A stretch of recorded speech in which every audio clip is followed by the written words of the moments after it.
নাও guys আমরা আছি হচ্ছে যাই কলোসিয়ামে, আর এই হচ্ছে সেই বিখ্যাত কলোসিয়াম আমাদের পিছনে দেখতে পারতেছেন। আর আজকের ভিডিওতে শেয়ার করবো এই কলোসিয়ামকে নিয়ে। তো বেশি কথা না বলি ভিডিওটা শুরু করি, আপনারা দেখতে থাকেন। Let's go. Hello WhatsApp guys, আমি বয় সৌরভ। আজকে নিয়ে আসলাম আপনাদের জন্য একটা নতুন ভিডিও। আর আজকের ভিডিওটা হচ্ছে যে অনেক ইন্টারেস্টিং। আজকের ভিডিও টপিকটা আপনারা অবশ্যই থাম্বনেল এবং টাইটেল দেখে বুঝে গেছেন অবশ্য। আর আজকে ভিডিওটা হচ্ছে যে কলোসিয়ামকে নিয়ে, আর এটার পিছনে একটা হিস্টোরি আছে যেটা আপনাদের সাথে আজকে শেয়ার করব। এবং কি পুরো হিস্টোরিটা যদি না জেনে থাকেন অবশ্যই ভিডিওটা শেষ পর্যন্ত দেখতে থাকেন। আর আজকে আমার ভিডিওর পার্টনার হচ্ছে যে সাকিব, যাকে আপনারা আমার অনেক ভিডিওতে দেখতে পাচ্ছেন। আর এই হচ্ছে সেই সাকিব, আমার ক্যামেরাম্যান আজকের।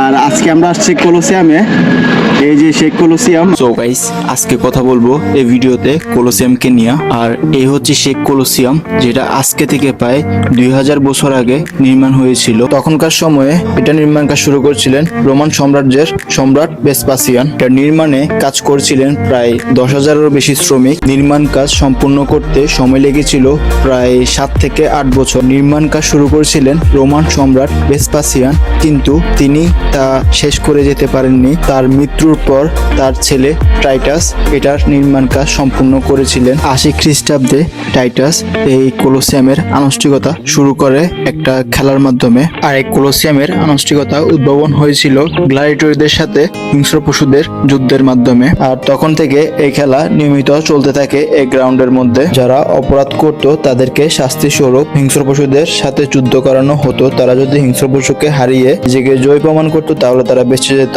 এভাবে প্রাণ চলে যায় এই গ্রাউন্ডের মধ্যে 5 লক্ষ মানুষ এবং 10 লক্ষ হিংস্র পশু। এটা দেখে মজা পেত এখানে থাকা হাজার হাজার দর্শক। তার পাশাপাশি অনুষ্ঠিত হতো এখানে আরো অন্য খেলা। আর তখনকার সময় এই কলোসিয়াম নির্মাণ করতে ব্যবহার করা হয়েছিল অত্যাধুনিক পাথর এবং কংক্রিট, যার জন্য আজ 2000 বছর পরেও এটি দাঁড়িয়ে আছে এক করুণ ইতিহাস নিয়ে। আর এই হচ্ছে সেই কলোসিয়াম, যেটি হচ্ছে সারা বিশ্বের মধ্যে সব থেকে বড় অ্যাম্ফি থিয়েটার। যার কারণ হচ্ছে এটি অনেক বড় জায়গা নিয়ে দাঁড়িয়ে আছে খোলা আকাশের নিচে। তার থেকে বড় কথা হচ্ছে এখান থেকে কোনো এক সময় ইউরোপ এবং এশিয়া আফ্রিকার কিছু অংশ শাসন করেছিলেন রোমানরা।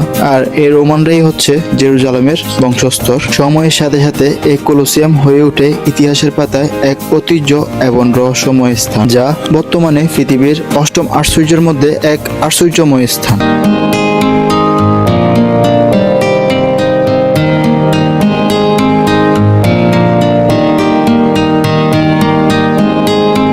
এই কলোসিয়ামকে এক নজর দেখার জন্য প্রতিদিন অনেক দূর দূরান্ত থেকে পাড়িতে হাজার হাজার টুরিস্ট।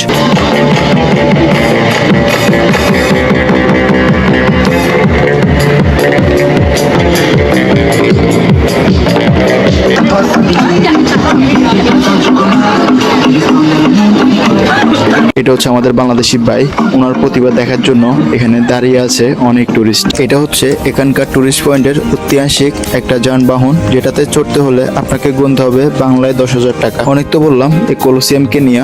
এর পাশাপাশি আরো অনেক টুরিস্ট পয়েন্ট আছে, দেখতে পারতেছেন আমার সামনে। এই যে এক টুরিস্ট পয়েন্ট ফোরো রোমানো, এটা নিয়ে আরেকটা গল্প আছে যেটা আপনাদের সাথে আমি অন্য কোনো ভিডিওতে শেয়ার করব। তার পাশাপাশি কলোসিয়ামের ভেতরের অংশ আপনাদেরকে এক্সপ্লোর করে দেখাবো। তার জন্য আপনাদেরকে অবশ্যই আমার ফেসবুক পেজটাকে ফলো করে রাখতে হবে, ইউটিউব চ্যানেলটাকে সাবস্ক্রাইব করে রাখতে হবে।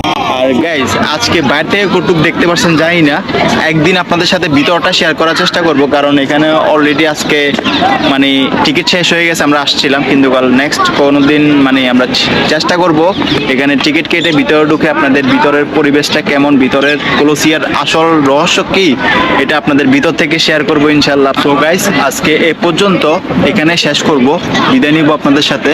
আর আপনারা দেখছেন অবশ্যই কলোসিয়ামের ইতিহাস সম্পর্কে আপনাদের সাথে কতটুকু শেয়ার করতে পারছি জানি না। সাকিব, তোমার এখানে যে আজকে যে আমাদের ট্যুরটা সম্পর্কে, এটা সম্পর্কে কিছু বলার আছে দর্শকদের উপলক্ষে?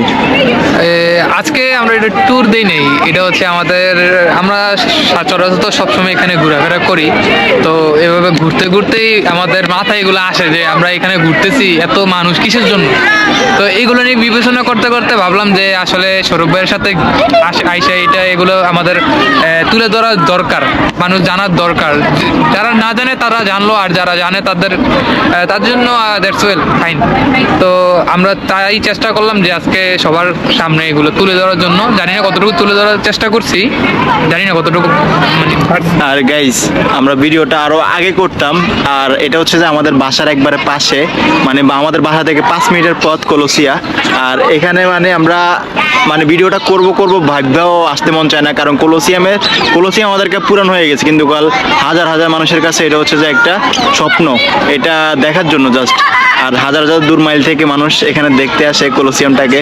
তো আজকে আপনাদের সাথে শেয়ার করছি এই কলসিয়ামের হিস্টোরিটা, এটাই ভালো লাগতেছে। আর গাইজ, অবশ্যই আপনারা ভিডিওটার মধ্যে ড্রোন শট দেখতে পাচ্ছেন।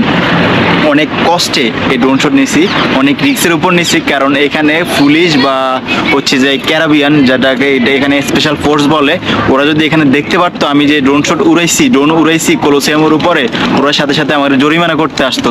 কিন্তু আমি অনেক রিস্কের উপরে এই ড্রোন শটটা নিয়েছি আপনাদের জন্য। অবশ্যই আপনাদের এই ভালোবাসা পাওয়ার জন্য, আপনাদের একটু সাপোর্ট পাওয়ার জন্য অনেক রিস্ক নিতে রাজি আছি। সো আপনারা অবশ্যই সাপোর্ট করবেন, ইনশাল্লাহ অনেক দূর সামনের দিকে আগে যাওয়ার চেষ্টা করব। আর আজকের হিস্টোরিটা, কলসিয়াম হিস্টোরিটা কেমন লাগছে অবশ্যই কমেন্ট বক্সে জানাবেন। আর অবশ্যই ভিডিওটা শেয়ার করবেন, লাইক করবেন। আর যারা ফেসবুক পেজ থেকে দেখতেছেন, অবশ্যই ফেসবুক পেজটাকে ফলো করে রাখবেন। আর ইউটিউব চ্যানেল থেকে যারা দেখতেছেন, তারা অবশ্যই সাবস্ক্রাইব করে রাখবেন। সো আজকে এখানে বিদায় নিচ্ছি। So good bye.